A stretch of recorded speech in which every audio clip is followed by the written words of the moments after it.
tayo ng 1 cup na water, 2 tablespoon na butter, 3 tablespoon na sugar, at 1/2 tablespoon na salt. Pakuluin lang natin to at kapag nagmelt na yung butter, natunaw yung sugar, ilagay natin yung 1 cup and 1/2 na all-purpose flour. Huwag mo munang patayin yung apoy, patayin mo na yung apoy kapag natuyo na to, tapos haluin mo lang yan ng haluin ng maigi hanggang wala ka na makita na buo-buo dito.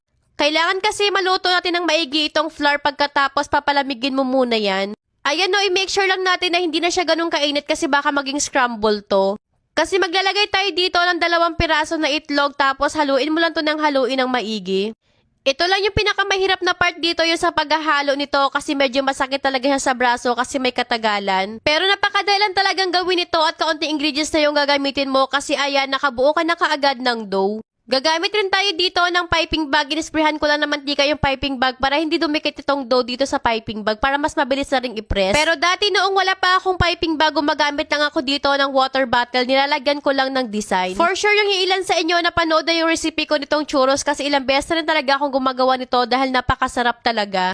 At sobrang simple lang naman gawin kahit malamig malutong pa rin to. Kaya naman ayan, nilipat ko na sa malaking lagayan tapos binudburan ko na ng white sugar at powdered na cinnamon. Nagprito rin ako ng mahaba